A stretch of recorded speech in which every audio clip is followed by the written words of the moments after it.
E finalmente agora parece que tudo está resolvido entre Flamengo, Red Bull Bragantino, Léo Ortiz. O jogador já tem data, né, encaminhada para chegar no Flamengo, assinar contrato com o mais querido do Brasil. Inclusive, rapaz, a imprensa já começa, né? Aquele Flamengo não tem igual.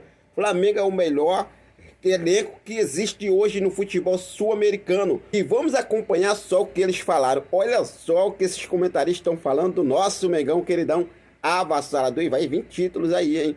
Tite, vamos lá conquistar. Hoje tem Mengão, mas vamos acompanhar aí as palavras de jornalistas falando do nosso Mengão queridão. Acompanha aí.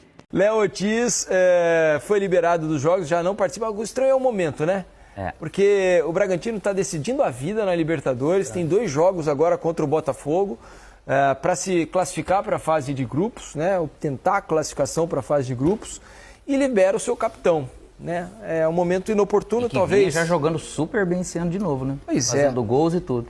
Agora, imagino que o torcedor do Bragantino deve estar feliz da vida com a negociação, né? Feliz da vida de perder o seu principal jogador, um dos principais jogadores, às vésperas de 2 jogos que vão decidir a vida do clube na Libertadores. Fato é que ele foi liberado desses 2 jogos e vai assinar contrato com o Flamengo na próxima semana. Uma novela que vem se arrastando desde o ano passado, praticamente, o Flamengo tentando negociar, o Bragantino fazendo jogo duro. Ele vai assinar um contrato de 5 anos, né, até dezembro de 2028. O Flamengo vai pagar 8 milhões de euros, né, dá mais ou menos aí 40 e poucos milhões de reais. São 7 milhões em 2 parcelas e depois 1 milhão de euros em variáveis, né? Bom negócio para todo mundo, Jéssica? Dentro do que o Bragantino tem como proposta de negócio, de gestão, é um excelente negócio para ambas as equipes, né? Agora, uma novela que levou tanto tempo para acontecer, ela vai se encerrar bem no momento delicado do Bragantino. Isso é um pouco curioso, mas é uma excelente contratação por parte do Flamengo, em valores que são muito interessantes para o Bragantino também. No Flamengo, acho que é um jogador que briga demais ali por titularidade. O Flamengo já tem uma defesa ótima. Léo Ortiz é da primeira categoria de zagueiros no Brasil, com uma capacidade enorme de leitura de jogo, inteligente para jogar, então não é à toa que levou todo esse tempo para acontecer, né? Quando se enrola demais uma negociação, porque o cara é muito bom e tem muita coisa a ser ajustada nessa contratação. Só para deixar claro o porquê do momento da negociação, né? Porque as inscrições para a fase de grupos da Libertadores terminam aí agora, essa semana e tal, alguma coisa assim. Precisava acontecer, né? E se não conseguisse contratar agora, o Flamengo não poderia inscrevê-lo. Se a situação tivesse sido prolongada um pouco mais, o Flamengo não poderia inscrevê-lo na fase de grupos. Então era o que tinha. O Bragantino, né, fica um pouco de mãos atadas, o jogador gostaria de ir, o Flamengo pagou ali o que o Bragantino conseguiu aceitar, né, o que o Bragantino queria minimamente ali para liberar o jogador. Então o negócio saiu. Pior para o time do Bragantino, então, que não vai ter Léo Ortiz, mas para o Flamengo a notícia é boa, porque trata-se de um grande zagueiro, e vai se juntar a outros 3 ótimos zagueiros que o Flamengo tem, né? Fabrício Bruno, Léo Pereira e Davi Luiz. 4 belos zagueiros aí, hein, Alex? Não, espetacular. Não tem como... Acho que o Red Bull Bragantino não teve como segurar, né? Óbvio que não queria. E aí, realmente, ele acaba sendo muito bem recompensado por isso. E jogar no Flamengo, uma oportunidade de jogar no Flamengo, o Ortiz não quis também perder, e o Flamengo faz super bem.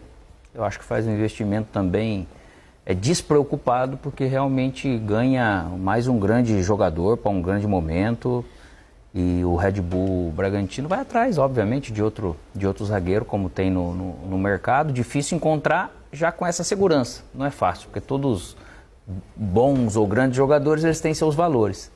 Mas no final de tudo, pelo jeito, acaba realmente ficando bom para ambos. Esportivamente, é lógico que quem ganha mais é o Flamengo. O Flamengo entra em campo nesse sábado, né? Portanto, amanhã ou hoje, né? Porque já passamos da meia-noite, às 4 da tarde, contra o Madureira.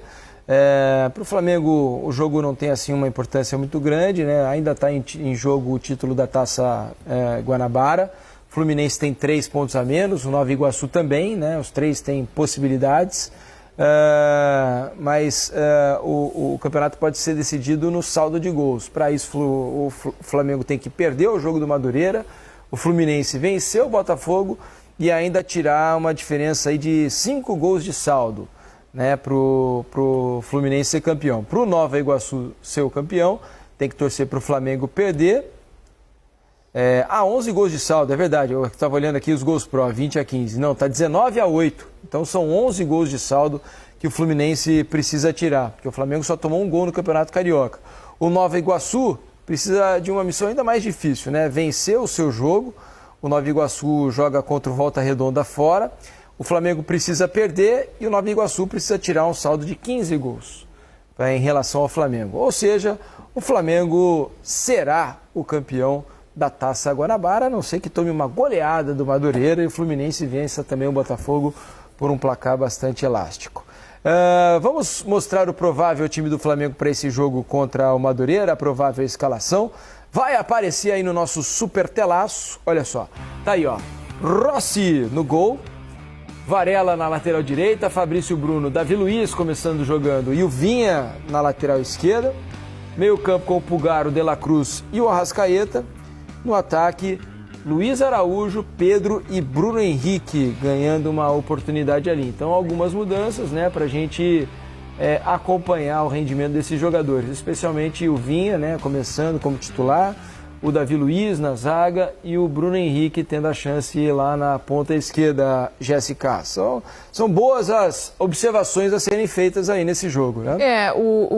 E acomodando um De La Cruz que atua melhor quando está no meio campo. Pelo menos o que a gente viu, por enquanto, do De La Cruz no Flamengo, ele atua melhor na segunda função do meio campo do que aberto pela direita, mesmo que ele feche para fazer a construção ali junto com a Arrascaeta. Acho que ele vai precisar de um processo mais longo, de insistência por ali, para ele pegar justamente as funções que ele precisa executar ali dentro de campo. Ele me parece mais confortável dessa forma que ele vai ser escalado.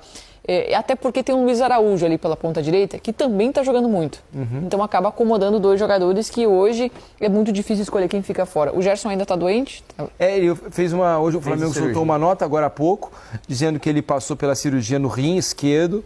A cirurgia foi um sucesso, ele deve receber alta no domingo. Né? Ele passou por uma pieloplastia para correção de uma estenose congênita do uréter. Então, ele foi operado pelo Dr. Renato Muglia, aqui na Zona Sul do Rio de Janeiro. Então, domingo ele deve receber alta, mas foi operado, a operação foi um sucesso e ele passa bem. Quando o Gerson retornar, aí sim o Tite vai ter toda essa dor de cabeça aí para ajustar esses 3 jogadores para 2 vagas, 3 jogadores que merecem titularidade. Boa recuperação ao Gerson, vai demorar um pouquinho a retornar aos campos, né? De acordo com a nota, o tempo de recuperação é de aproximadamente 2 meses. Né? Então o Flamengo vai viver sem o Gerson aí mais ou menos até fim de abril, né? Começo de maio. O elenco do Flamengo é fortíssimo, todo mundo sabe. Mas é interessante quando você não troca o time todo, né, Alex? Você pode observar esses jogadores, no caso, estamos falando de Davi Luiz, de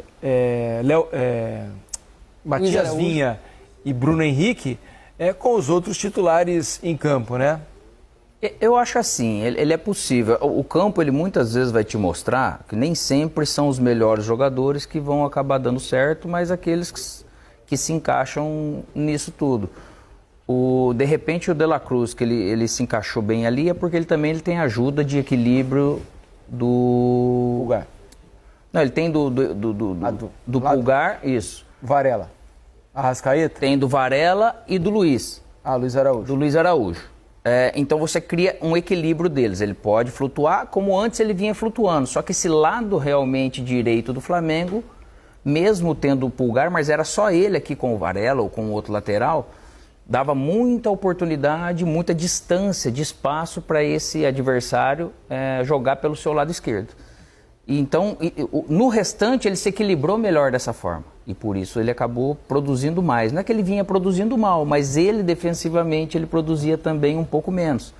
Ganha-se a questão da questão do Vinha e o Bruno, cara, qualquer lateral que for jogar, estando com o Bruno também, que também joga um pouco mais por dentro, vai ter um corredor um pouco maior para ele poder apoiar. E o Vinha, com toda essa experiência dele também, que tem junto com a qualidade. Jogador. É muito bom jogador. Cara, o time do Flamengo é uma seleção, meu. É um espetáculo que tem.